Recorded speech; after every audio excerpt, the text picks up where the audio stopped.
colega falando, adoro a programação do Twitter.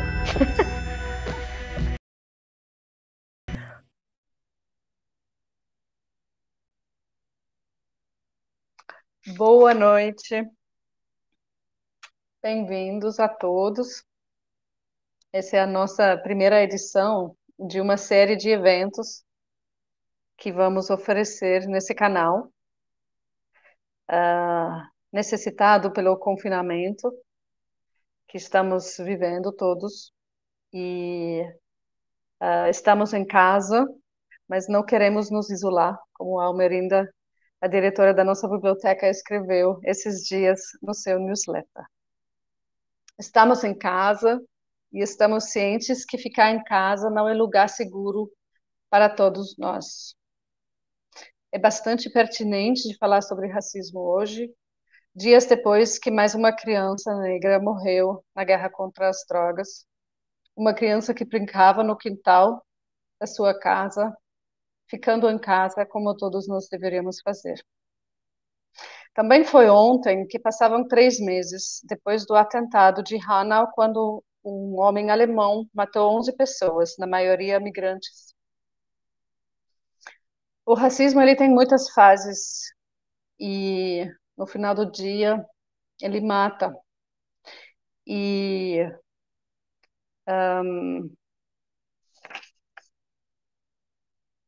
queremos nos conectar nessa situação, justamente para nos conectar com uma história de luta, um momento histórico muito especial na Alemanha nos anos 80.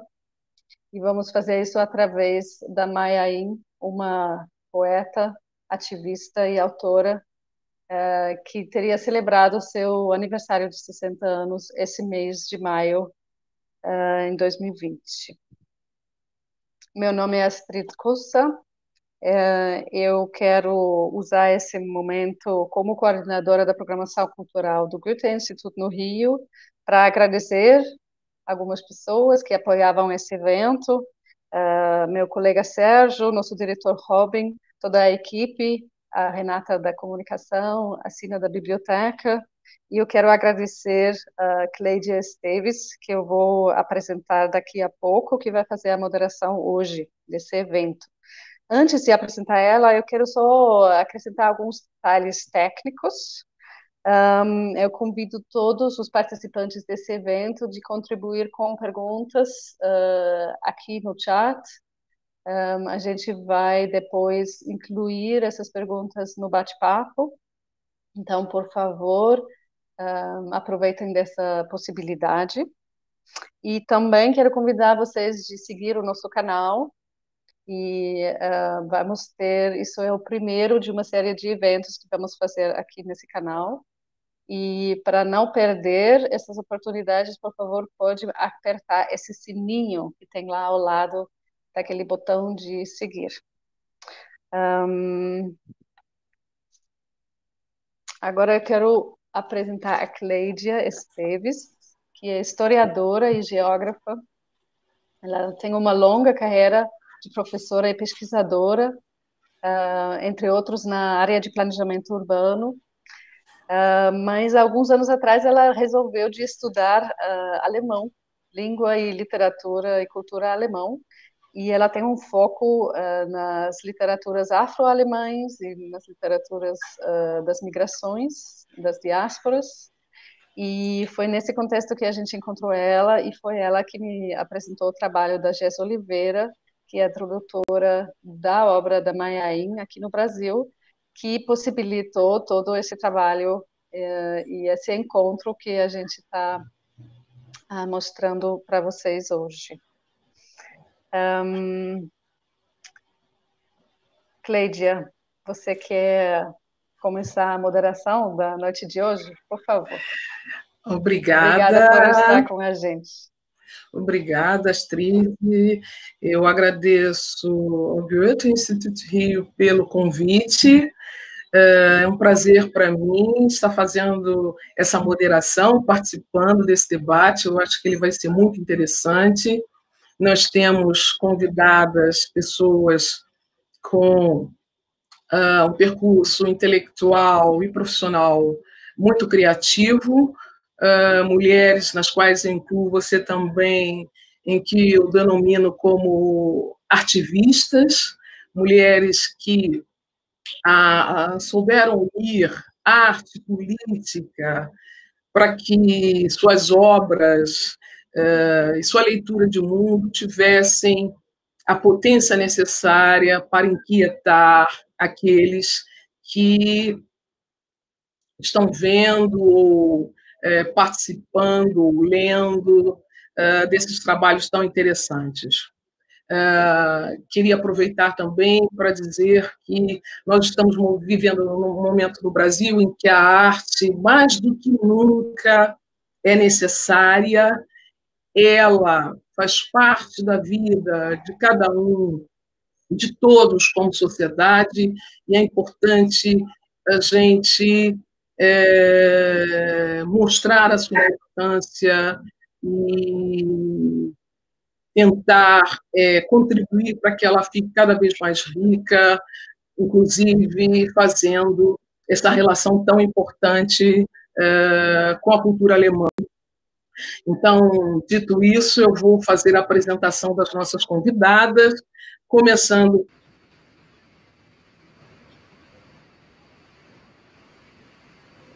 em literatura e cultura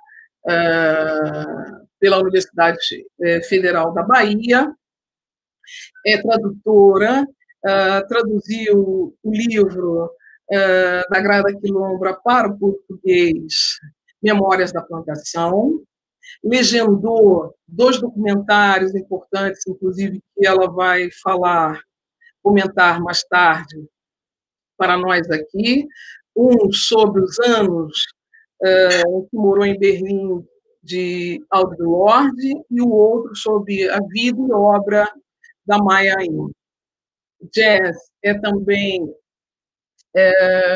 crítica literária, professora universitária, e tem uma série de trabalhos e projetos em que ela participou no Brasil e no exterior, notadamente na Alemanha.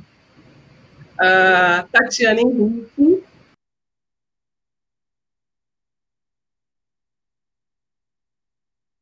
e teatro. Tatiana também é professora universitária, autora de livros sobre essas temáticas e também com participações e premiações no Brasil e no exterior. Passo agora, então, a apresentar a Astrid. Astrid Kusa é historiadora pela Universidade de Hamburgo e doutora em História pela Universidade de Colônia. A Astrid é corresponsável pelo setor de programação cultural do Goethe Instituto, Rio de Janeiro.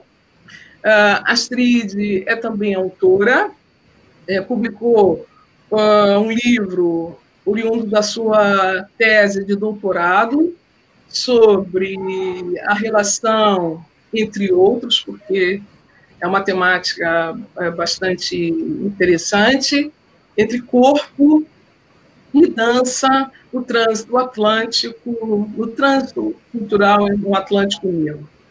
Eu imagino que nossas convidadas estão apresentadas. Nós agora, então, vamos assistir a performance da Tatiana Henrique e, posteriormente, vamos ter, então, os comentários da Jazz Oliveira sobre a obra e a vida Maya Angelou.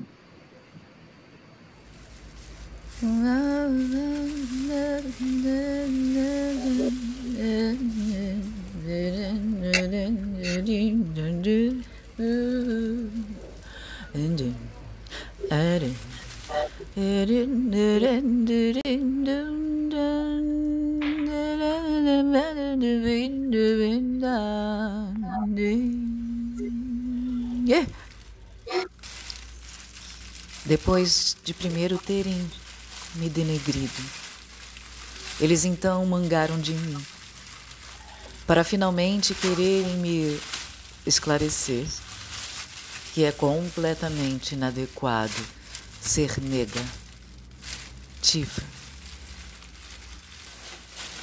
Como sempre, mais uma vez, aqueles divididos, vendidos e despedaçados, aqueles que sempre são, foram e devem permanecer, os outros, como sempre, e mais uma vez.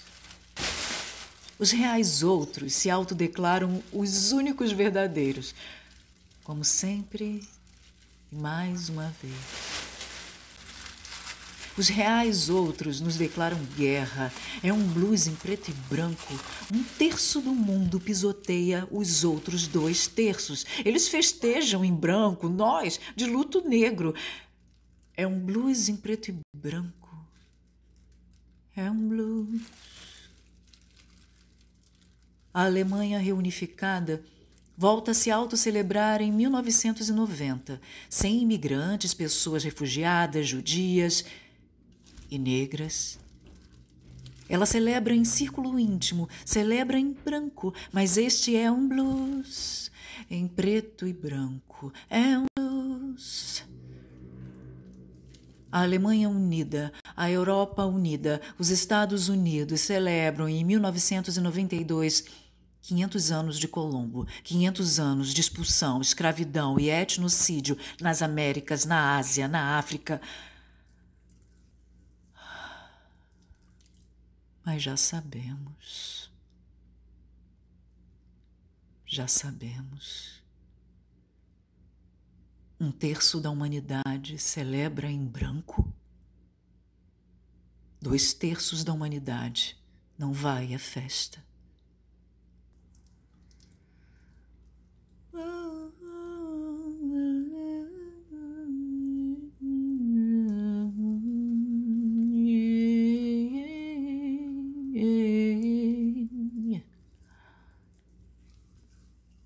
Você me vê atrás da sua câmera de bolso, lembranças da África Oriental e aquilo que você leu a respeito, pronto para descarregar em mim, os Maasai admiráveis, seus sorrisos e, apesar das barrigas de fome, crianças felizes.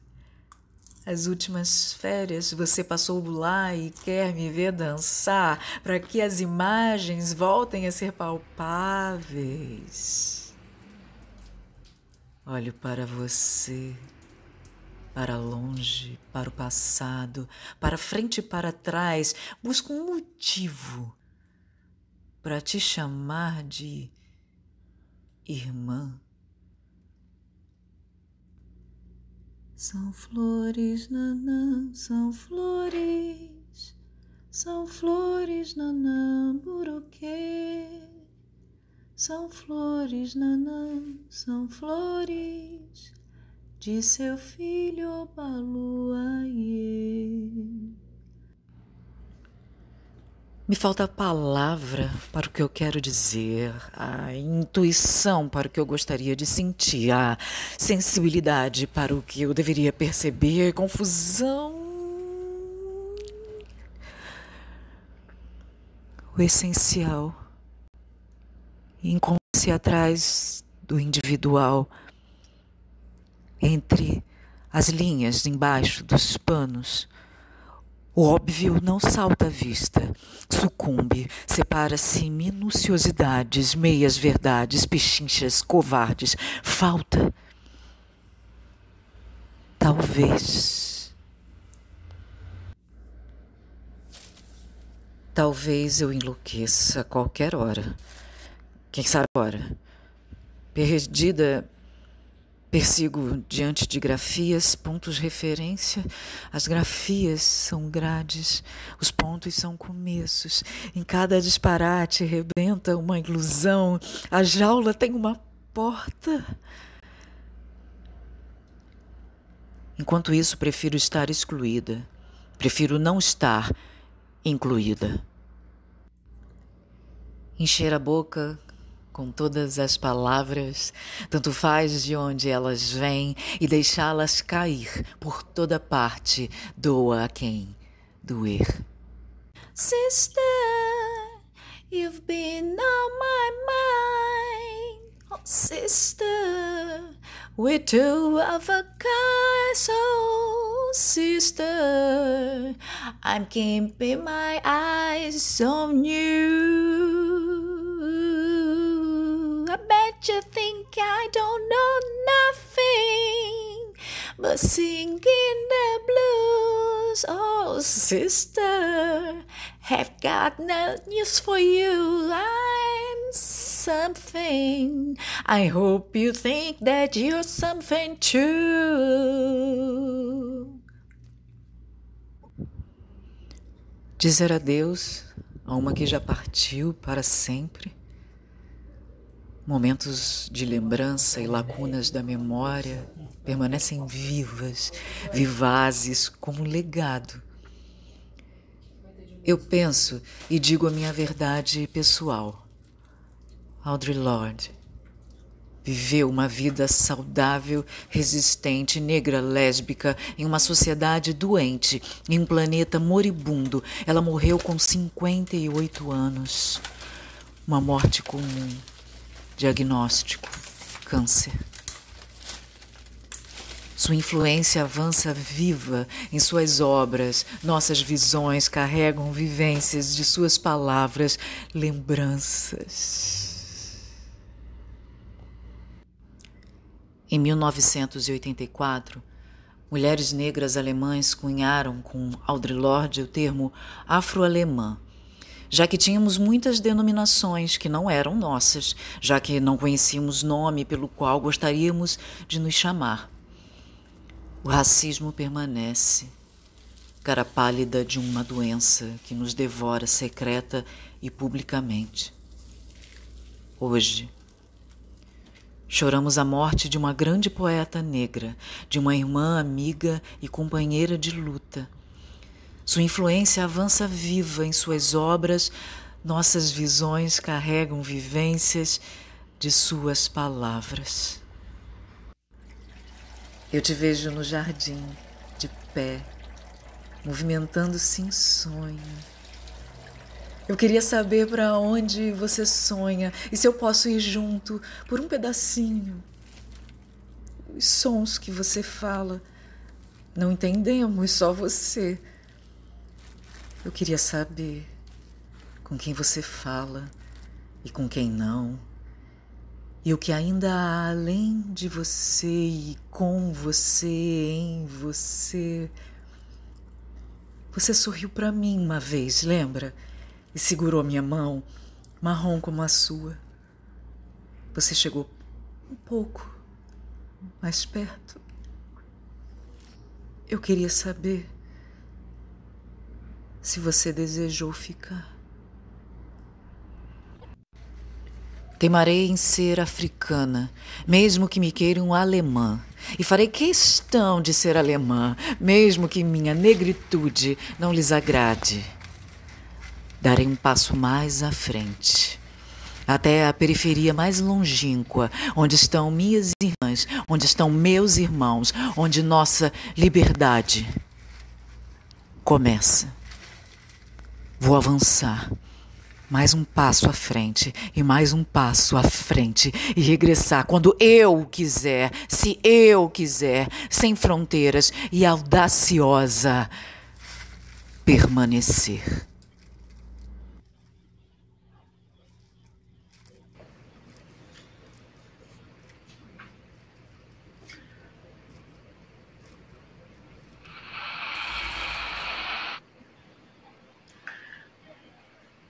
Obrigada, Tatiana, por essa tradução em gesto da obra, parte da obra da Mai. Foi muito tocante, simbólica e intensa.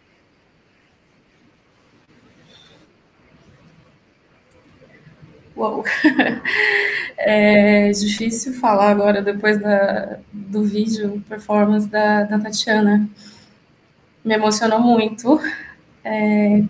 Queria te agradecer também, Tatiana, e dizer que ver os poemas traduzidos e falados, né, e ganhando corpo e vida, me dá uma sensação, eu estou bem emocionada, dá uma sensação de que, enfim, que é um trabalho conjunto, em processo sempre, e que é essa ética da nossa estética afrodiaspórica, né? Que a gente vai somando e multiplicando significados que são ancestrais. Então, eu estou um pouco emocionada.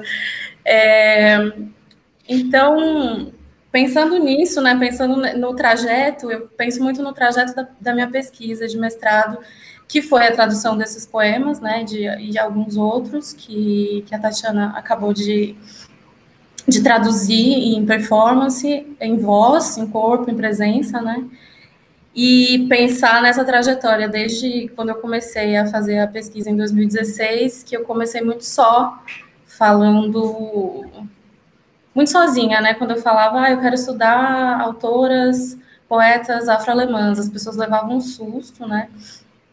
Falavam, nossa, mas como assim, alemã, negra? Não existe isso. Eu já ouvi muito isso, né?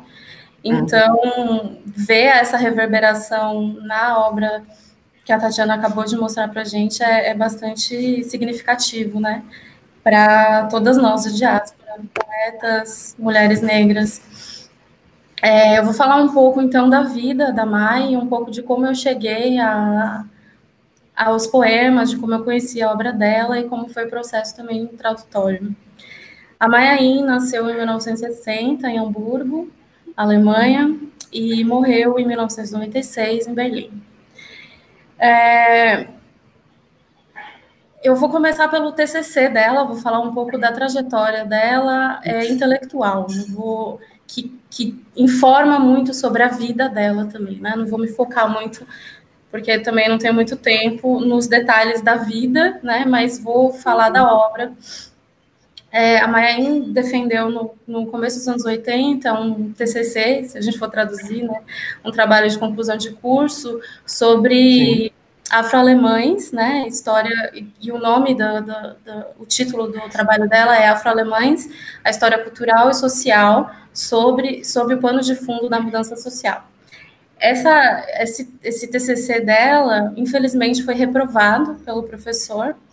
Isso é uma coisa também muito recorrente, né? A gente vê autores importantíssimos como Fanon, que também teve a tese de doutorado, que é o livro Pele Negra, Máscaras Brancas, também rejeitado pela universidade. Então, ela escreveu outra coisa para se formar. Ela é formada em pedagogia. E aí, em 1984, ela se muda para Berlim. E lá ela conhece, no mesmo ano, a Audre Lorde vai trabalhar lá como professora visitante na Universidade Livre de Berlim. Então a Mai já vinha com essa bagagem de ter feito uma pesquisa extensa sobre a presença de pessoas negras no território que hoje a gente chama de Alemanha, né? E ela encontra registros de mercadores etíopes que moravam naquele território, que não era Alemanha na época, né? Do século XVI. Ela encontra essa presença lá de mercadores que iam para lá e muitos viviam lá, se estabeleciam lá, casavam, estabeleciam famílias lá. Então, essa presença na Alemanha não é nova, né? Ela é, inclusive, mais velha que a própria Alemanha, Estado-nação. E ela faz esse primeiro estudo de uma perspectiva negra, e vai retomando isso, né? Vai retomando o racismo, o sexismo nas imagens já pré-coloniais sobre o continente africano que a Alemanha tinha nos séculos seguintes, né? Século XVII, XVIII, XIX. Ela vai para as colônias alemãs, né, do século XIX, colônias em África, e ela tem um estudo muito interessante. Uma seção de um capítulo desse trabalho dela fala principalmente da presença de mulheres brancas, né, de mulheres alemãs brancas nas colônias. Então, também ela faz já essa crítica, digamos, ao feminismo aí, porque ao feminismo hegemônico branco, porque as mulheres tiveram um papel muito importante na colônia, né, nas missões alemãs no continente. E aí ela vai, então, fala de pessoas africanas e afro-alemãs nascidas na Alemanha, já na República de Weimar, a presença delas durante o nazismo, né? Muitas dessas pessoas eram usadas para propaganda alemã sobre o nazismo e para falar sobre a suposta superioridade alemã, né, em relação a outros povos, principalmente aos povos negros de África. E ela faz uma pesquisa extensa com muitas imagens, etc. Depois ela vai para as pessoas afro-alemãs pós-45, né, ou as chamadas crianças de ocupação. Algo também histórico que a gente pouco conhece no Brasil é que em 1945, né, quando a Alemanha, final da guerra, 44, nessa época, quando a Alemanha é ocupada, grande parte dos soldados estadunidenses, franceses e belgas era negra, né? Os soldados, a linha de frente era negra. Esses soldados tiveram relações com mulheres alemãs durante os anos da ocupação, e muitas crianças negras nasceram nessa época. Então, ela também retoma esse estudo e falando sobre essas crianças e o que aconteciam com essas crianças. Muitas delas eram proibidas de ficarem com as mães. O governo alemão tirava o direito das mães de ficarem com as crianças, simplesmente pelo fato das crianças serem negras, né? E ela vai, então, na próxima sessão do trabalho dela, ela fala sobre o racismo aqui e agora, né? Na época, nos anos 80, nos anos 70, o racismo que ela viveu e experienciou na Alemanha durante toda a vida dela. Ela então fala do racismo cotidiano. Isso é um conceito que está bastante agora em voga, né? Com o livro da Grada Quilomba, que fala sobre esses episódios, né, cotidianos de racismo, que vem mostrar que o racismo não é simplesmente uma coisa pontual que acontece na sociedade, que algumas pessoas são racistas, né? Ela fala que a cultura alemã é racista, né? Então ela vai faz um estudo sobre livros infantos juvenis e as imagens de pessoas negras que aparecem nesses livros. A maioria pejorativa, a maioria todas, né? São imagens pejorativas, degradantes e, enfim. Depois ela vai falar dos afro-alemães, já com esse termo, né, e a autoafirmação, e sobre a autoafirmação dessa identidade negra e alemã, e o desprezo que a sociedade tem com essas pessoas. Depois ela tem uma seção pequena que fala sobre a identificação e a consciência do próprio valor dessas pessoas. Isso ela faz em Regensburg, a cidade que ela termina o trabalho de final de curso. Em 1994, então, 84, ela se muda para Berlim, e aí é uma sorte para a gente, para todas. Ela encontra a Audre Lorde lá, que estava na Universidade Livre de Berlim, trabalhando com poesia contemporânea dos Estados Unidos e do Caribe. E a Audre faz uma coisa genial, muito simples, mas muito genial, né? Ela começa a procurar as mulheres negras alemãs. Ela fala, não é possível, cadê as pessoas negras desse país, né? E ela encontra muitas pessoas, muitas jovens, né? Que estão dispersas ali pela universidade. E a Mayain era uma delas. E aí, durante as aulas, depois das aulas, na verdade, quando as aulas acabavam, ela pedia para todas as pessoas negras, brancas saírem e para as mulheres negras ficarem no recinto e que elas não saíssem enquanto elas não conversassem umas com as outras, né? E aí começa uma alavanca de produção teórica e poética sobre a vida dessas mulheres. O que a Audre Lorde faz? Ela influencia essas mulheres a começarem a escrever sobre as vidas delas, a escrever ensaios, cartas, textos acadêmicos, poesia, e aí elas escrevem, então, e publicam em 1986 o livro Farbe bekennen, que é uma compilação de textos de mulheres afro-alemãs que se encontraram nessas aulas, né, nesses momentos. E, então, o TCC da Mayain, que eu falei brevemente aqui, é publicado nesse livro também. Então, aí, nesse livro, o livro meio que junta, né, ele acumula ali grande parte dos estudos que essas mulheres vinham já fazendo antes e durante esse convívio em Berlim com a Audre Lorde. Esse livro é um marco, então, para o movimento negro na Alemanha, né? E não só mulheres que nasceram na Alemanha, não só que participam, mas mulheres também negras nascidas em outros lugares, mas que estavam morando lá, que moravam na Alemanha, também escreve.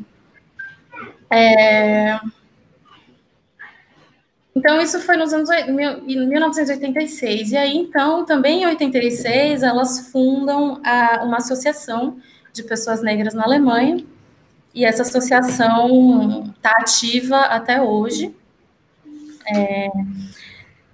A obra da Mai, então, para mim, os poemas e os ensaios, eles servem como documentos históricos mesmo. Por exemplo, nos anos 90, né, na virada dos anos 80 para os anos 90, o muro de Berlim cai, né, e acontece, então, a reunificação alemã, e a Mai registra isso nos poemas de uma forma que pouco se fala até hoje na Alemanha, né? Ela fala, então, da perspectiva dela, o que a reunificação alemã, que então começava a levantar a bandeira da Alemanha, né? A falar sobre os alemães como um povo especial, como um povo superior. Esses discursos do nazismo começam a se atualizarem na época da reunificação. E a obra da Mai, então, ela fala muito nos poemas sobre o que ela passava nesse período. A Mai, então, ela morre em 96, né, um ano depois de ter publicado o primeiro livro de poemas, o Blues em Schwarz-Weiß, que é Blues em preto e branco, e esse foi o livro de onde eu tirei os poemas para traduzir na minha dissertação.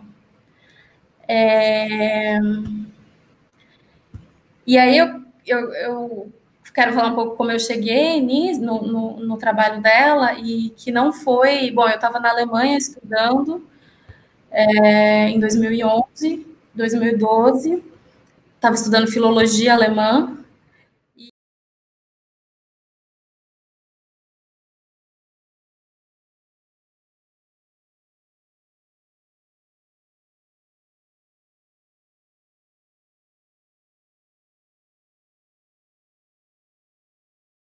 nessa época eu estava me questionando muito por que eu fui estudar filologia alemã, e sendo que eu não conseguia me ver ali, não conseguia ter um tema que eu quisesse estudar.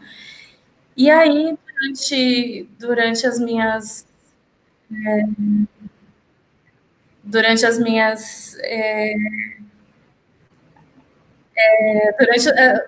minha vida lá, né, eu comecei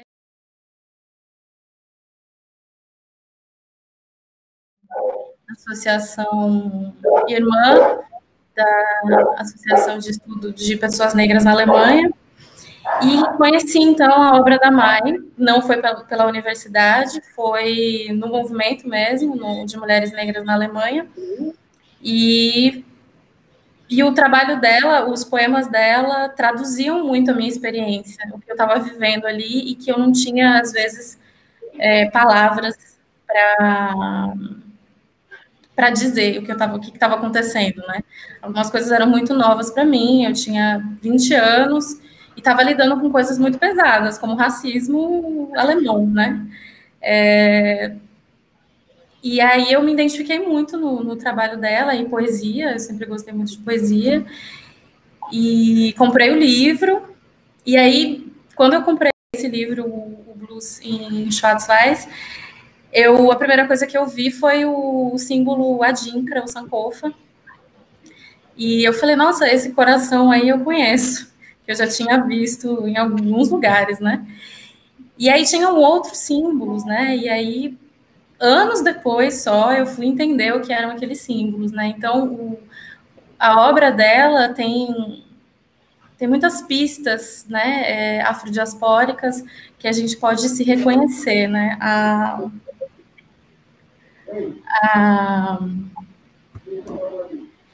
E aí o trabalho que ela faz com a língua também, né? O que me interessou muito enquanto linguista foi ver como ela desmembrava a língua alemã e como ela mostrava que essa língua, estruturalmente, ali nas expressões,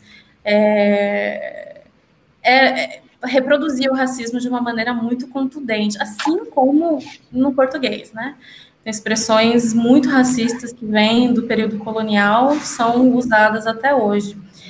E aí, reconhecendo esse processo que ela faz com a língua, ela usa muita ironia, e isso a Tatiana conseguiu traduzir na performance muito bem, né?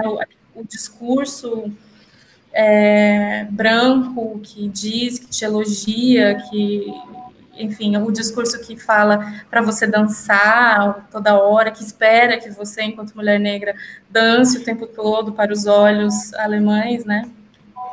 E aí uma coisa que me encantou muito foi, de fato, esse trabalho com a língua. E aí, o trabalho que eu tive que fazer também, e de me implicar na obra, né? Enquanto tradutora. Como é que eu vou traduzir esses trocadilhos, essas expressões alemãs muito específicas? E aí eu consegui, em alguns momentos, reproduzir, né? Reproduzir não, encontrar na língua portuguesa falada no Brasil expressões igualmente racistas, né?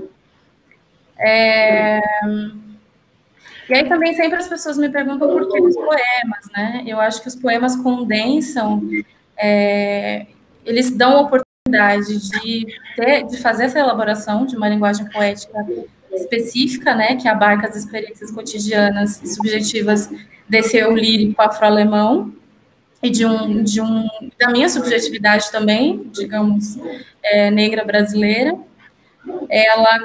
Os poemas também dão caminhos, né, para o enfrentamento ao racismo, ao sexismo, o resgate de símbolos africanos, né, que a Mai tem com os adinkras, com os búzios, que a Tatiana também trouxe.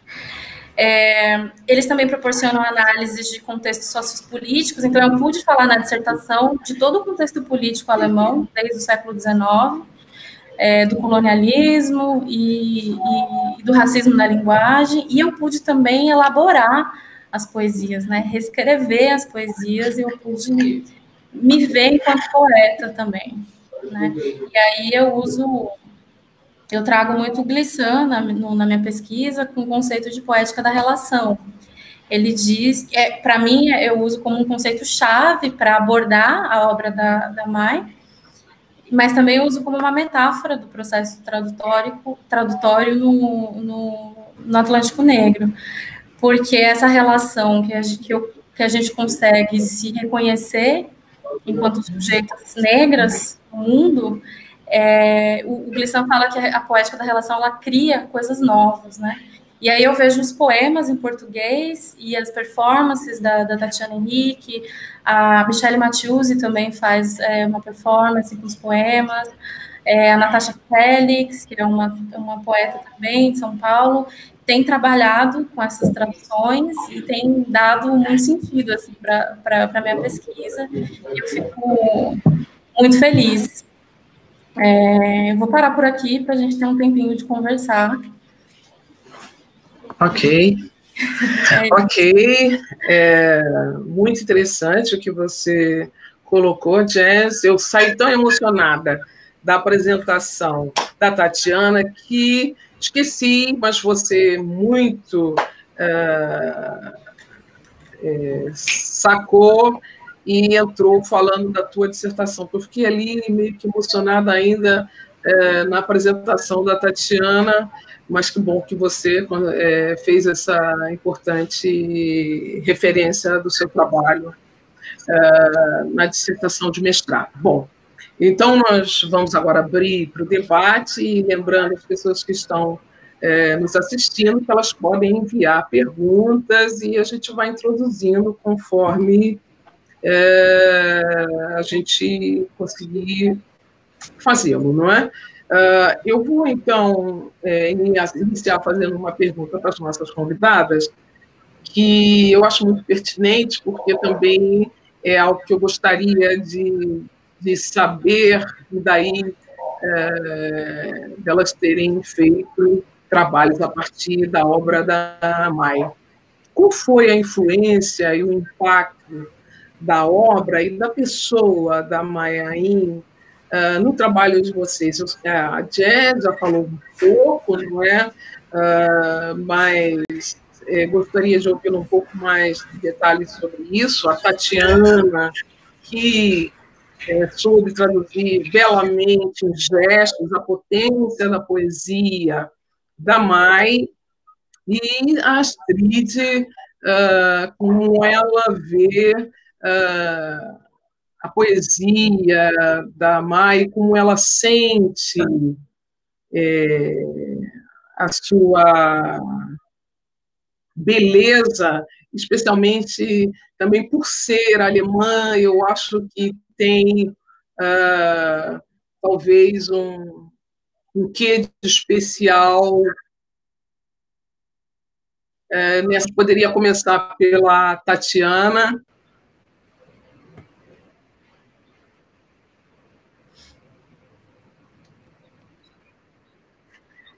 Gente, estamos com problemas técnicos, esperando as outras participantes voltarem.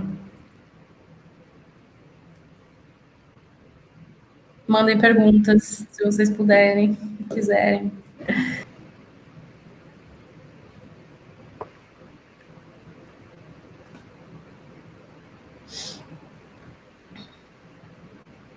Eu recebi uma pergunta aqui. Existe alguma perspectiva do livro da Mai ser traduzido por completo? Como você sente a recepção da obra dela pelas editoras brasileiras? É a pergunta da Natasha Félix. Existe, estamos pensando nisso, sim. Inclusive, essa live pode servir também para divulgar um pouco, né? Às vezes a pesquisa acadêmica fica muito presa ali na biblioteca da universidade e não sai muito de lá, né? E por isso eu tenho feito, por exemplo, os livros artesanais com os poemas, e pensamos aí que alguma editora pode se interessar em publicar. Esperamos que sim. Ela está em Belo Horizonte, por isso que eu escolhi essa foto também. Essa foto, a Mai Ain está no Brasil, perto de Belo Horizonte, está em Minas, por isso que eu também escolhi essa foto. Foi em 89, o ano que eu nasci, inclusive, que ela veio ao Brasil. Assim.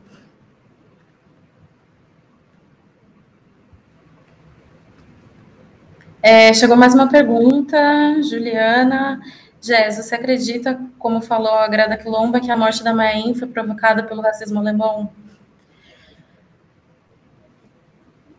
É difícil especular, né? Sou uma pessoa que já foi, mas eu acredito que o racismo teve um grande papel aí para que não só a Mai, mas como várias pessoas negras tenham vontade de não viver mais, né? Porque viver no mundo branco, enfim, não é fácil.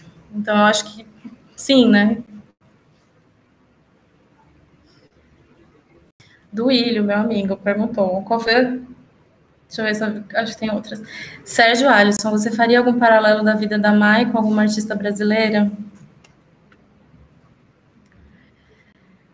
Acho que tem vários paralelos com muitas poetas, com toda a intelectual negra da diáspora e do continente também. Acho que a gente tem muitos paralelos aí de temas, de trajetórias, né? A trajetória mesmo da Mai, o trabalho dela ter sido negado, eu ter feito uma pesquisa também muito solitária, não tinha muitas pessoas para conversar sobre minha pesquisa, todo mundo achava muito estranha, e aí tinha a língua alemã também, que assusta as pessoas. Acho que a gente pode fazer mil paralelos com poetas intelectuais negras de todo o mundo. Gente, muitas perguntas. A diáspora nos proporcionou uma multiplicidade étnica e cultural muito intensa. Como você vê a intersecção entre a poesia da Maya Angelou com a poesia afro-americana, amefricana, para usar um termo da Lélia Gonzalez. Pergunta da Mani Jano. Deixa eu ler de novo. A diáspora nos proporcionou uma multiplicidade étnica e cultural muito intensa, como você vê a intersecção entre a poesia da Maya Angelou com a poesia amefricana. Eu vejo muitas intersecções, porque muitas da nossa poesia amefricana vai usar símbolos africanos, símbolos da diáspora, como o adinkra, por exemplo, os adinkras e as referências ao continente, como esse lugar de onde nossos antepassados foram sequestrados, arrancados, né? Então, e eu vejo muitos paralelos estéticos também, né? O trabalho com as línguas coloniais, com as línguas europeias, muitas poetas brasileiras e de outros países da América Latina, do Caribe, dos Estados Unidos, da América, trabalham muito essas línguas coloniais e criam, né? A gente cria muitas palavras, muitos ritmos que a gente pode ver na poesia.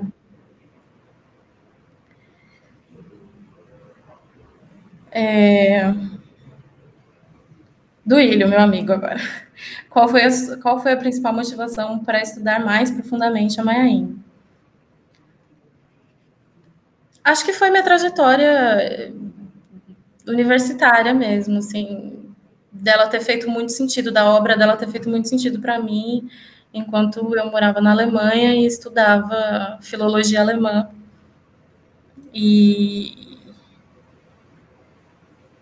E aí foi isso, de continuar, de fazer alguma coisa com a minha graduação e de continuar meus estudos, agora com um tema que me interessa mais e que para mim é mais relevante para a população.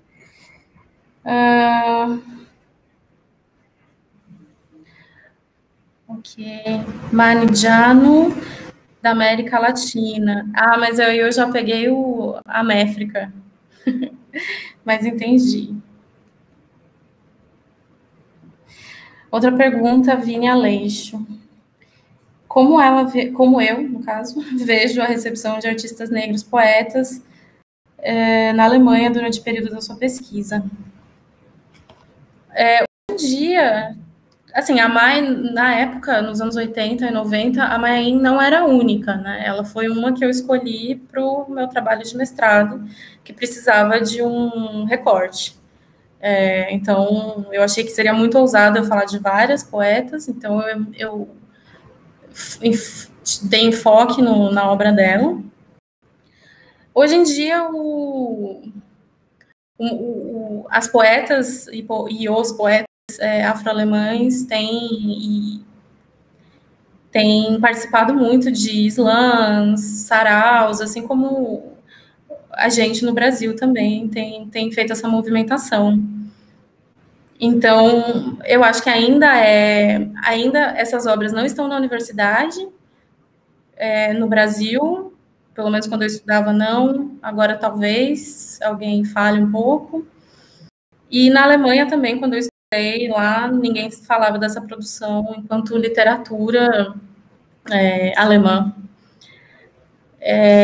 Mas eu vejo que tem mais pessoas e tem muitos eventos acontecendo lá, reunindo muitos poetas e muitas poetas, não só da Alemanha, mas como da diáspora negra em geral, que estão lá na Alemanha escrevendo poesia em inglês.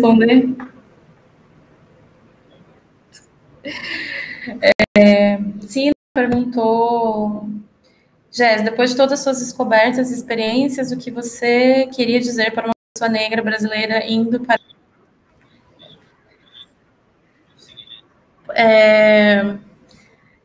o que eu diria se conecte, e faça o que você quiser, né? Eu acho que toda pessoa tem direito de morar em qualquer lugar que quiser. Eu diria, para mim foi muito importante me conectar com pessoas negras lá, de qualquer nacionalidade, e foi muito importante para eu entender muitas coisas e para eu me fortalecer enquanto pessoa também. Talvez fosse algo que eu diria, mas nada pode nos parar. Se você está a fim de ir, vai, que é tudo nosso. Que tem uma história negra, inclusive, lá, né, que precede a nossa ida. Então, a gente tem referencial lá também. Desirê Santos perguntou se eu participo de algum coletivo de tradutoras negras ou que seja voltado para traduzir poetas negras. Sim, eu faço parte do grupo de pesquisa Traduzindo no Atlântico Negro, coordenado pela professora doutora Denise Carrascosa, aqui da UFBA. E traduzimos muitas poetas, dramaturgos e etc. Cada um com sua pesquisa, mas estamos trabalhando com autores e autoras negras do continente africano e da diáspora, né? E, inclusive, agora a gente tem traduzido autoras brasileiras para o inglês, principalmente, né? A gente acabou de traduzir o Racismo e Sexismo na Cultura Brasileira para o inglês, da Lélia Gonzalez, e estamos desenvolvendo pesquisas aí, pensando essa diáspora.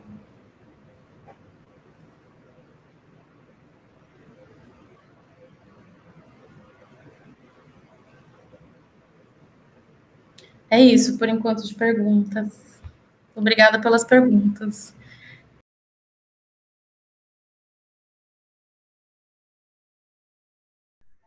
Obrigada. Oi.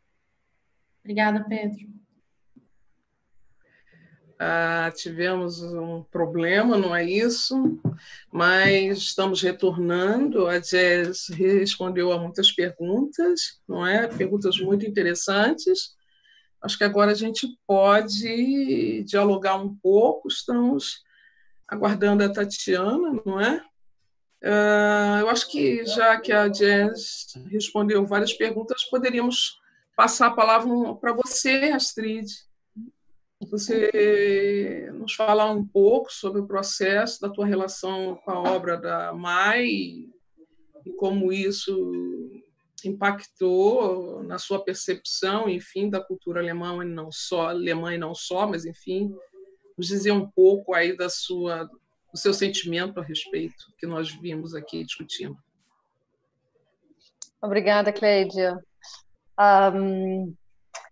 Então, eu encontrei a poesia da Maya Angelou, acho que no início dos anos 2000, e enquanto eu estava ativa na rede Kanakatak, e a gente estava muito ocupada em fazer uma coisa de diálogo que tinha se estabelecido em torno de um campo progressista que era muito caracterizada para um tipo de multiculturalismo. E a intervenção nossa era de perceber que uma coisa se manteve a mesma, não? De ser definida de fora, seja por uma imaginada etnia ou uma descendência, né, que as pessoas identificavam com o nome da pessoa, que não parecia alemão o suficiente, e sempre terminava naquela pergunta: e de onde você é? E quanto tempo você já mora na Alemanha? E coisas assim. Então, uma das intervenções da nossa rede foi o fim da cultura do diálogo e essa insistência de falar por si e não ser definida pelas categorias racistas já estabelecidas. E quando eu encontrei a poesia da Maya Angelou, eu tenho que admitir que no início o jeito que ela usou a ironia, na época eu não gostei muito, porque para fazer ironia, de uma forma você tem que repetir o discurso com seus elementos e você vai exagerar, você vai mostrar de uma forma que isso é insuportável. Eu achava insuportável mesmo. A gente era muito importante de se distanciar disso, de abrir a porta e falar, olha, a gente tem uma Alemanha aqui que já funciona de outra maneira. Então, por um tempo, no início, não tinha muito contato. E depois mudou totalmente, porque o Faber Buchanan, no livro delas, é muito importante. E também a geração depois da Maya Angelou, com quem a gente trabalhou muito, por exemplo, quero mencionar o trabalho da Fátima El Tayeb, que fez um curso sobre história afro-alemã na Universidade de Hamburgo, no início de 2000, que eu e outras pessoas, por exemplo, Tobias Nagel, participávamos também, que fez a sua pesquisa sobre a presença de pessoas negras no cinema alemão. Então, a gente, de uma forma, em Hamburgo, naquele momento, se encontrou e se achou, e dentro do próprio ativismo também, que era mais focado no início na reconstrução das lutas da migração na Alemanha, na história da República Federal, descobrimos que a gente precisava incluir a história do colonialismo de uma forma, não funcionaria sem isso. E aí isso foi mais um caminho que eu depois escolhi para minha pesquisa também, uma pesquisa com o Arquivo da Cultura Visual, e depois na dissertação mais indo para o Atlântico Negro mesmo, e incluindo o território da Alemanha como uma periferia dessa geografia, não? Um território que foi atravessado e reconstruindo momentos menores nessa história que já apontavam outros futuros. E dessa perspectiva, olhar de novo para o fascismo, não? O que ele tentava destruir, na verdade. E o que é incrível agora é reencontrar a Maya Angelou, e isso é por causa do nosso encontro, isso é por causa do trabalho da Jess. Tá?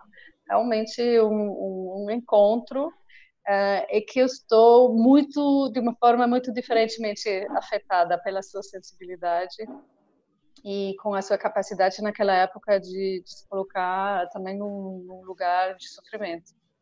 Isso me atravessa de outra maneira 20 anos depois. E também ver a interpretação da Tatiana hoje, eu estou um pouco sem palavras ainda. É muito rico isso tem um potencial muito grande. Eu estou muito agradecida pelo encontro de hoje. E pegando a tua deixa, vou passar para a Tatiana, elogiando-a mais uma vez, inclusive achei interessantíssimos os elementos que ela utilizou para fazer essa leitura da obra, de alguns poemas da Maya, não é essa ideia do barro, da argila, a pipoca, os desenhos, e aí você faz seria uma triangulação, não é, com esse aporte da cultura ou das culturas africanas, não é? E isso é muito próximo para nós aqui no Brasil, então gostaria de saber como é que você se sentiu trabalhando a poesia da Mai nos seus gestos e no seu corpo, Tatiana. Então, vamos lá. Difícil, né? Quer dizer, é simples, na verdade, não é difícil, porque às vezes rola o constrangimento, né, de falar de algo que foi por um outro lugar, mas vamos lá. Então, a Mai, ela chega... Primeiro, realmente, né, obrigada, Jess, né? Obrigada por isso, obrigada por tudo isso, né? Obrigada pela Grada, obrigada agora pela Mai, né? Obrigada por essa rede que a gente vai construindo, né? De encontros e reencontros, enfim.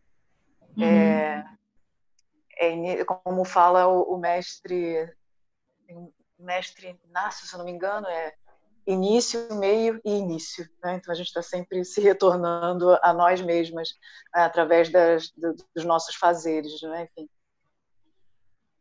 E aí, retornando ao início, falando de inícios, a Mai, ela me pega, a Jess, a Mai, a Astrid, elas me pegam no momento em que eu estava fritando muito em relação a criar, a construir algo relacionado a Nanã.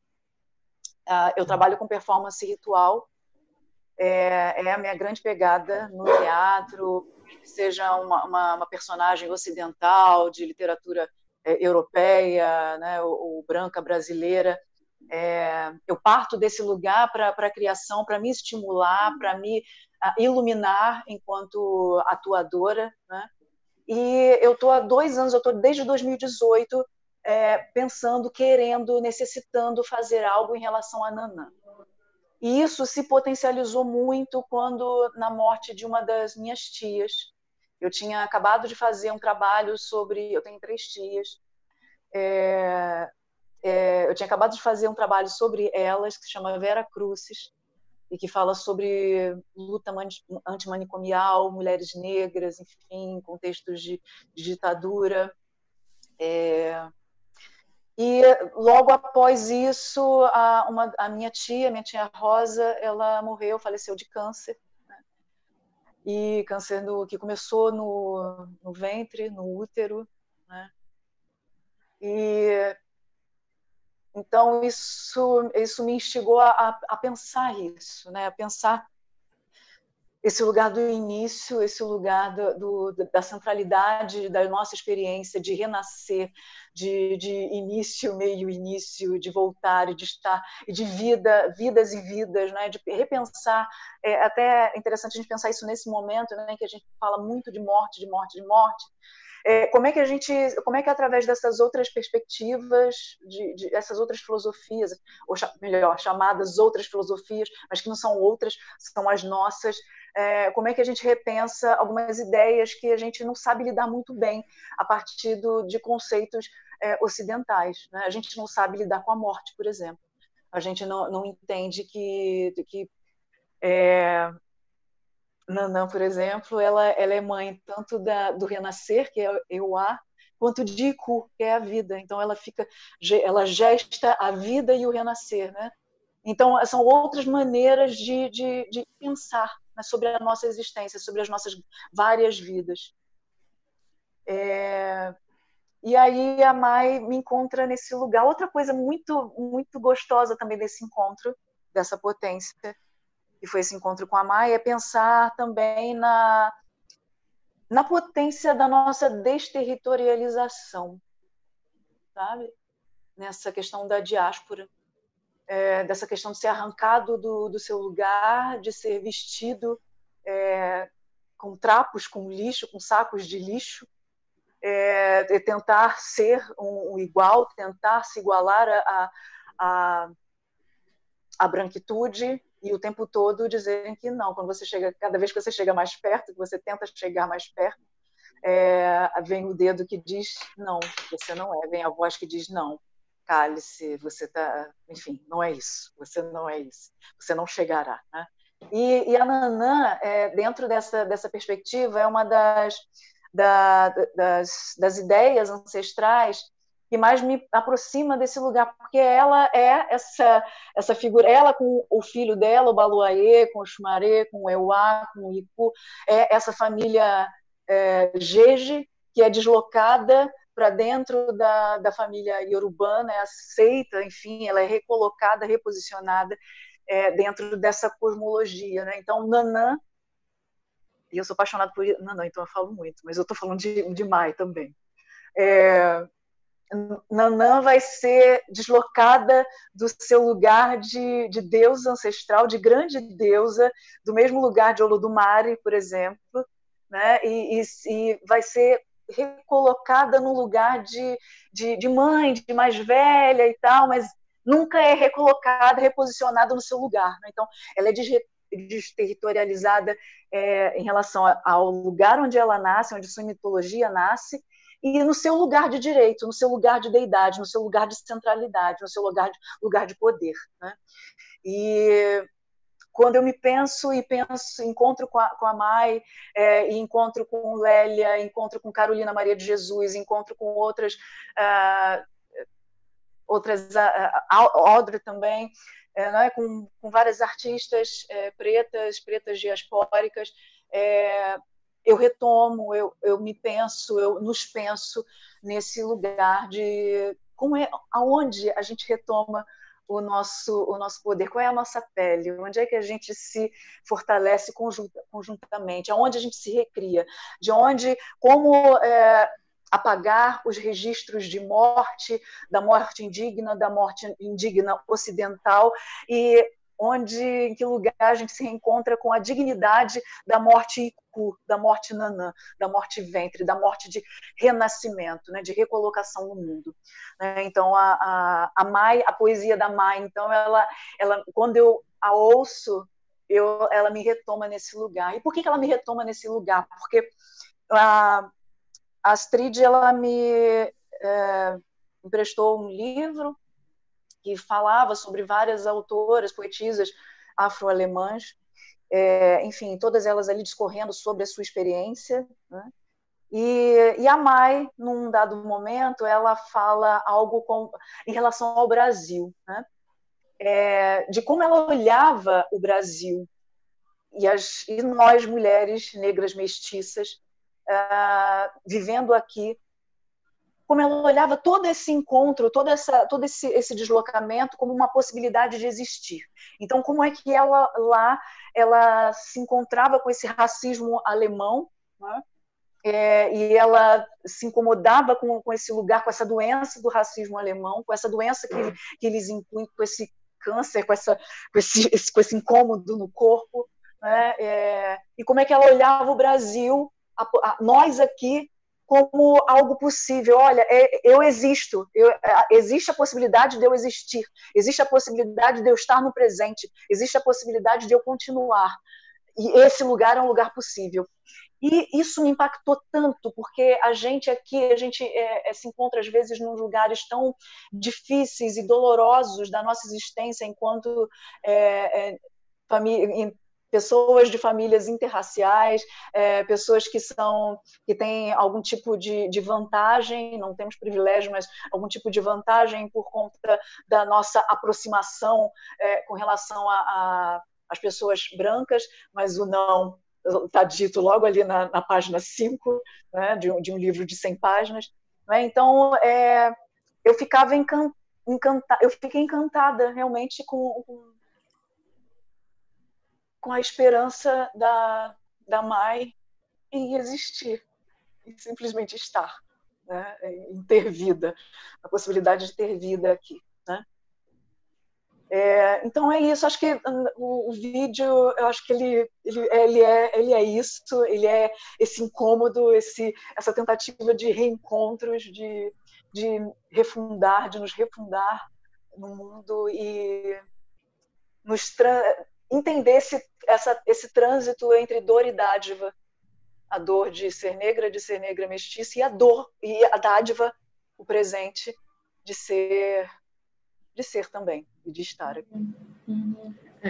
É muito interessante o que você falou, Tatiana. A gente percebe o envolvimento e o sentimento com o qual você lidou com a poesia e as evocações que ela trouxe para você, não é?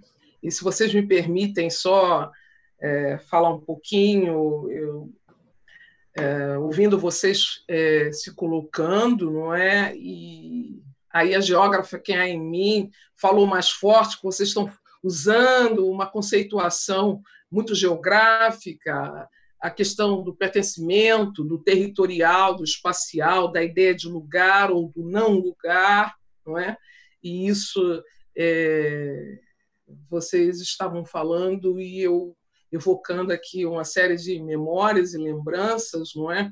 E aí eu gostaria de passar para uma outra questão que, em alguma medida, foi dita por vocês também. Eu gostaria que vocês dissessem um pouco mais, não é?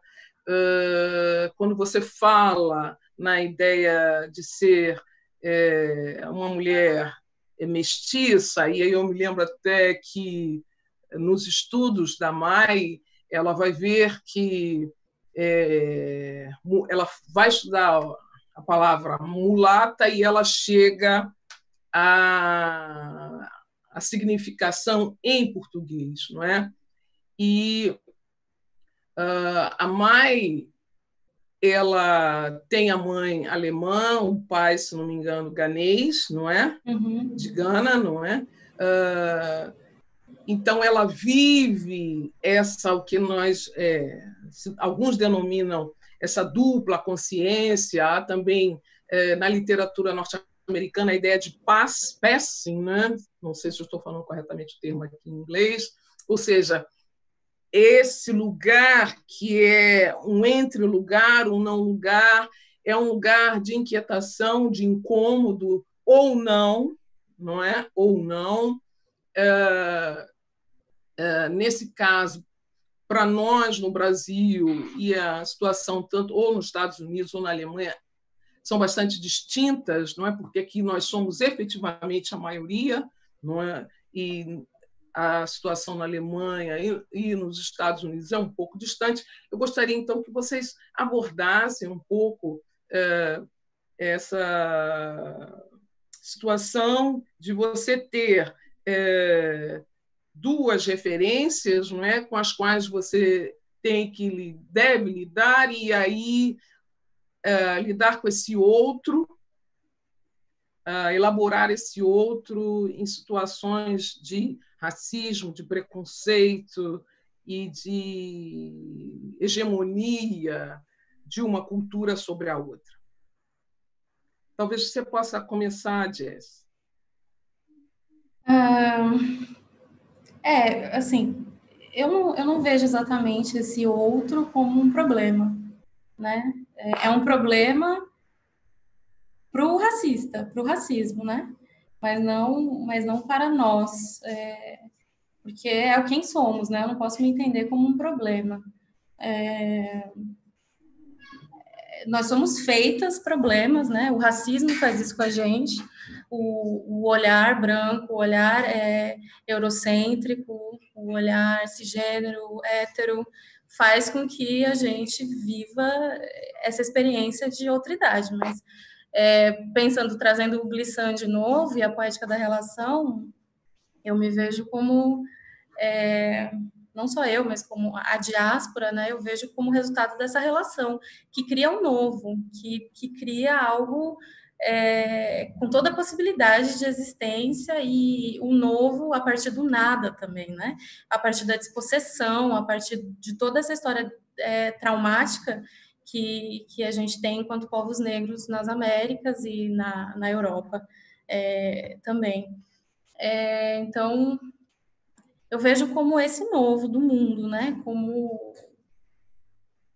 resultado positivo, digamos, de uma história terrível, né? Não exatamente como um problema. É isso, mais ou menos. E aí a gente pode ir conversando, né? E para você, Tatiana, como é que se dá essa relação? Estou ouvindo o Jess, né? E esse termo, né? Outro. Não somos, né? Eu tenho uma implicância muito grande com esse termo, porque não somos outro, né? E estou falando disso a partir de uma perspectiva que eu aprendi com a Marimba Ani, né? Uhum. De como ela pensa, né? A questão dos fundamentos. Ela cunha o termo, né? Ela pega do Swahili o termo asili para falar sobre fundamento de existência, fundamento de uma cultura, de uma sociedade, né? Então, como o asilo de uma sociedade seria esse fundamento, como quando a gente constrói uma casa, né? Antes de a gente construir a arquitetura, você tem que ter as bases, né? Então, ela diz isso, que toda cultura, ela primeiro constrói aqui. Para a gente que é de teatro, isso é muito simples entender isso, porque seriam os verbos, né? A partir de que verbos uma cultura é construída, ou seja, quais são os meus objetivos, o que eu vou construir aqui para chegar àqueles objetivos ali, né? Como é que há essa circulação, né, de fundamentos, né, de energias, de axés, digamos assim, seja em que cultura for, né? E aí ela diz que a cultura ocidental, né, ela tem uma questão intrínseca dela, nesse asile, que é a questão da xenofobia, que é esse lugar do outro. Daí vem esse termo outro, né? E é interessante que a gente, língua portuguesa, uma língua que nos coloniza, né, a gente tenha e a Grada, né, ela traz isso, né? A gente, toda vez que a gente vai falar sobre uma cultura que não seja ocidental, a gente fale o outro, né? A outra cultura, o outro que está, a outra idade, o outro teatro, o outro. A gente está sempre colocando em versos essa relação, né? Então ela fala disso, né? Quanto à cultura ocidental, ela é baseada nesse lugar da invasão, da colonialidade, é asílico na cultura ocidental. Então eu preciso colonizar, é o Império Romano, né? Então eu preciso me fundar nisso, né? Eu preciso de unidade de tempo, eu preciso de unidade de ação, eu preciso, né, de unidade de espaço, eu preciso disso, né? São os fundamentos. E aí eu estou falando de um lugar muito especial, específico, que é o teatro, né? E ela fala que as culturas, e aí panafricanamente falando, né, as culturas, mas isso se repete em culturas ameríndias, né, originárias também, mas especificamente nas culturas africanas, o quanto elas são xenofílicas, né? Ou seja, o quanto o contato com aquele que não nasceu ali, naquele lugar em que você nasceu, que não passou pelos mesmos rituais de você, ou seja, que não é o pertencente, né, que não se identifica pelas marcas de nascença, de rituais, né, que formam aquele coletivo, o quanto essas culturas e essas pessoas, elas olham essas pessoas não como um outro, mas como um alguém. Né? Ou seja, por exemplo, a gente que é contador de histórias, eu sou contadora de histórias, né? Então a gente entende isso muito, muito fácil. O Sotigui Koyate, ele falava isso muito, de quando uma pessoa chega, né? Eu ouvi isso recentemente também do François Bamba, outro contador de histórias. Quando uma pessoa chega, quando o estrangeiro ele chega à sua terra, quando ele chega à sua casa, ele é mais importante do que você. Porque ele tem coisas, ele tem histórias que você não sabe, que você não conhece. Então, é importante você ouvir, até para você conhecê-lo, até para você entender de onde ele vem, para que você também possa... Não é algo romântico assim, não temos guerra, amamos todo mundo, não é isso. Nós sabemos que a guerra existe, nós sabemos que nós devemos lutar, e para isso, até mesmo para isso, nós precisamos entender esse alguém, para entender no momento de discussão, de debate, de embate, a partir de que campo, de que território imaginário essa pessoa parte, para que eu possa dialogar com ela, para que eu possa entender e tentar traduzir, né, o trabalho que Jess faz, né? Tentar fazer com que ela entenda a diferença. Então, a diferença, ela se traduz pela convivência, né? Então, eu acho que isso nos marca, né, e eu acho que marca Mai também, né, marca as artistas, porque a gente, o tempo inteiro, a gente nasce nessa cultura, enfim, nessa cultura ocidental, e a gente entende, então a gente, a dádiva, por que eu falo de dádiva, né, porque a gente entende essa cultura ocidental, a gente entende os buracos, as armadilhas que a cultura ocidental ela tem para a gente nesse tapete, nessa rua, que são para a gente, são armadilhas que a gente cai, a gente mesmo, estou falando de gente preta, né, que a gente cai. Mas aí a gente entendendo, a gente sabe como dar a volta, como circular, enfim, entender e estabelecer territórios para nós e, enfim, né, caminhar para a cura através do aquilombamento, enfim, né, de outras estratégias que nós temos. Da arte, né? E você, Astrid, porque a tua experiência no Brasil, você tem a tua família aqui, tem uma filha brasileira. Eu vivi durante 5 anos em Portugal, e embora eu seja neta de portugueses, depois que eu vim de lá, eu tenho a sensação de que quem vive em outro lugar ou outros lugares, você nunca mais se sente pertencendo a um único lugar, e nem também aquele que você deixou. Você está ali numa situação difusa que é potente, não é? Então você não pertence mais a um único lugar, mas você pertence a vários, e essa relação ela é muito forte e inquietante ao mesmo tempo. Então eu acho que seria interessante você falar um pouco desse outro que você observa ou não.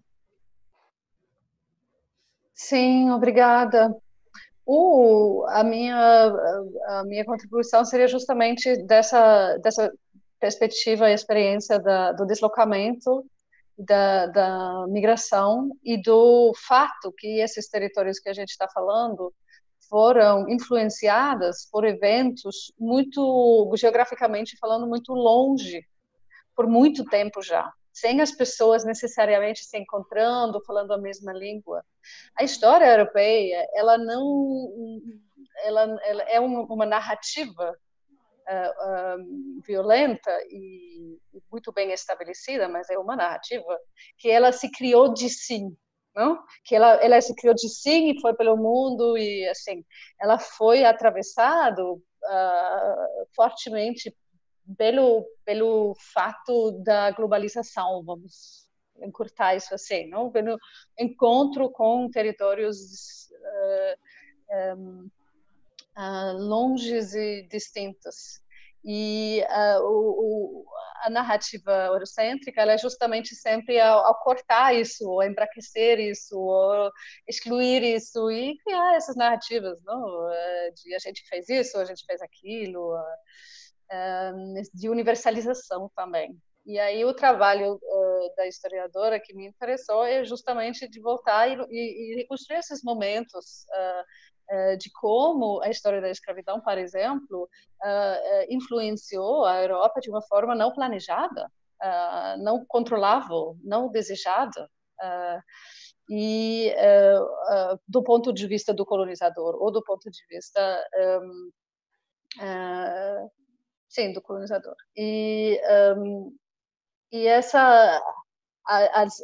os conceitos criados, eles vão produzir seus sujeitos. Isso é um desafio, não? De se articular, de falar, usando essa mesma língua e seus conceitos e seus screens de projeção, né? No qual a gente está inserido. Isso não é uma escolha. Aí, voltando para essa pergunta que você colocou mais para mim, em minha experiência pessoal, é sim uma reconfirmação de uma coisa que eu já sabia na Alemanha, mas viver isso foi forte. O racismo não é único, ele não é o mesmo em todos os lugares, e ele tem história, ele é diferente. Eu vim para o Brasil, era assim uma mudança muito grande. Eu fui colocado no lugar de uma pessoa branca de uma forma que eu não conhecia do mesmo jeito na Alemanha, não. E ao mesmo tempo a migração ela tem esse potencial de misturar, de mexer com a própria biografia. Ela tem no início uma promessa de se reinventar, de começar de novo, tal. E aí o interessante é essa experiência que não é linear, é cíclico, e tem não tem, vai voltar a se reconectar os fios, e esse encontro para mim hoje ele é um pouco uma parte desse desejo meu de reconectar os fios e de tentar criar relações através desses espaços geográficos históricos grandes, diferentes. A diferença a gente pode olhar para ela como uma coisa que nos separa, ela dificulta coisas, às vezes a gente não se entende, não sabe, faz erros e tal.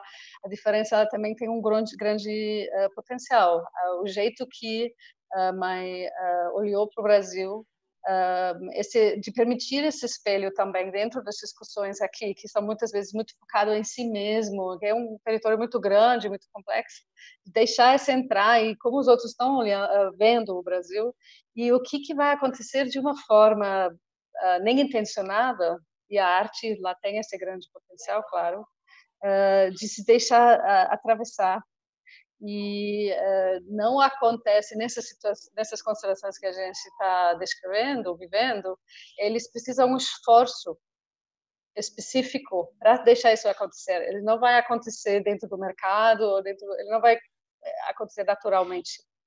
E essa é uma parte desse, como eu hoje, um pouco mais velho do que 20 anos atrás, eu defino também uma luta antirracista de focar nisso, de possibilitar encontros e pensar em relações. É isso.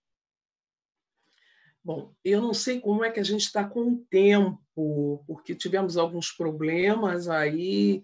Dá para mais uma questão ou não? Como é que a gente faz? Porque eu não sei.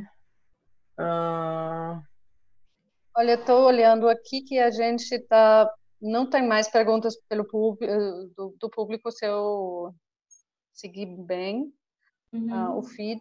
E a gente está um pouco 10 minutos além do que era planejado, de 90 minutos. Mas depende um pouco de vocês. O que vocês acham? Eu acho que, então, eu poderia tentar fazer um fechamento, dava a palavra a cada um para fazer as suas considerações finais, não é? Desejando que esse encontro se reproduza de outras formas, em outros lugares e, sobretudo, com a publicação da obra da Mai no Brasil, e não só dela.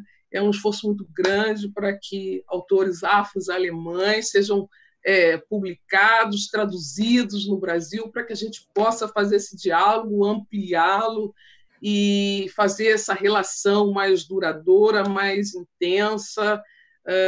E eu falo isso porque, retornando à graduação, depois de um tempo vivendo com os meus colegas na Faculdade de Letras da UFRJ, eu vejo aquela juventude com muito desejo de vida, aí, Tatiana, naquilo que você falou, de intervenção nessa realidade de transformação, e a gente não faz isso sozinho, é preciso a gente dialogar, construir com o outro, ver as outras experiências.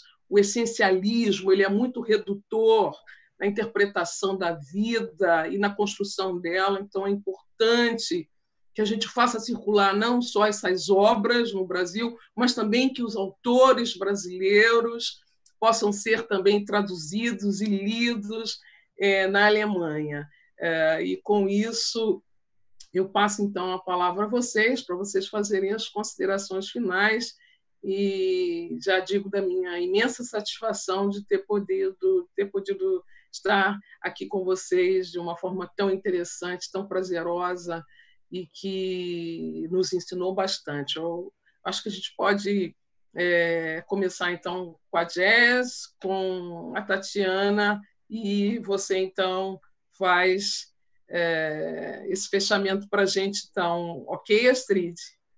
Tá ótimo, Cleidia. Obrigada. Por favor, Jazz. Quero agradecer também, né, a oportunidade de trocar essa ideia, de conhecer o trabalho da Tatiana, conhecer o seu trabalho também, Cleidia, e o trabalho da Astrid lá no Instituto Goethe do Rio de Janeiro.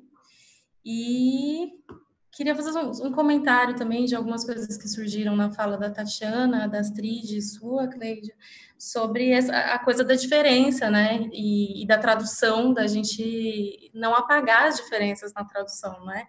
E que isso era uma coisa que a Audrey falava bastante, que a gente precisa aprender a lidar com as diferenças, reconhecer as diferenças, entender as diferenças, não para torná-las simplesmente legíveis dentro do nosso da nossa cosmovisão, mas trabalhar com elas, né? Fazer que surja outras coisas, né? Isso, para mim, é uma prática antirracista da gente se reconhecer também enquanto povo preto no mundo, que a gente também não é igual, né? A gente não é igual no Brasil, não é igual nos Estados Unidos, e a gente é diferente, cada pessoa preta é uma pessoa preta com as suas diferenças, né? A gente não é um grupo monolítico no mundo, na diáspora, muito menos no continente africano. Então, por isso também eu entendo a minha prática tradutória como antirracista, né? Muitas vezes a tradução tende a apagar essas diferenças, né? Porque você precisa explicar essa diferença para outra cultura, e às vezes a diferença é apagada nesse processo. Então, esse respeito e conhecimento à diferença é uma coisa que eu prezo bastante na minha prática tradutória. E é isso, mais uma vez foi um prazer e obrigada pelo convite. Obrigada a você, Tatiana. Mudo pé, esse círculo de encontros, mudo pé, Jess, mudo pé, Astrid, mudo pé, Lídia, mudo pé, ancestralidade, por estar presente mesmo na virtualidade, isso acontece, mudo pé, Mai, muito, muito, muito obrigada. E que a gente possa continuar essa volta em torno do baobá, essa volta da rememoração de quem nós somos, da beleza do que nós somos, de que somos diversos e estamos conectados. Obrigada. Obrigada a você, Tatiana. Agora é você, Astrid. Obrigada, Tatiana. Eu não tinha ideia, foi seguindo muito uma intuição de chamar você. Eu estou tão feliz. Ouvir a intuição, por exemplo, uma coisa que ao longo da vida aprendi a prestar mais atenção. A intuição é também um dos outros, não? Que o racionalismo coloca para a gente. O corpo seria outro. A gente fazer aliado com esses supostos outros e ouvir, se conectar. E dessa posição vai ser mais fácil se conectar politicamente também, né? E aí, desconectado, primeiro, aí já fica difícil. Quero também usar esse momento, por último, para voltar mais agradecer, em nome do Instituto também, todos vocês de ter confiado e se inspirado e se entregado. Agradeço muito, foi um prazer trabalhar com vocês. Quero muito agradecer também o Pedro, que estava apoiando a gente tecnicamente hoje, e olha que desafio que a gente enfrentou. Muito obrigada, Pedro. E quero convidar todos vocês que ainda estão aqui no canal de também entrar aqui quinta-feira que vem, que vamos ter mais um encontro do Goethe zu Hause com Osha e Caio Prado, um encontro musical, vai ser um concerto, mas vai ter uma curadoria em torno desse concerto também, sobre o tema da hospitalidade e hostilidade. Olhando um pouquinho de novo esses territórios, não de ser migrante num país ou de ser de uma forma hostilizado no próprio país, e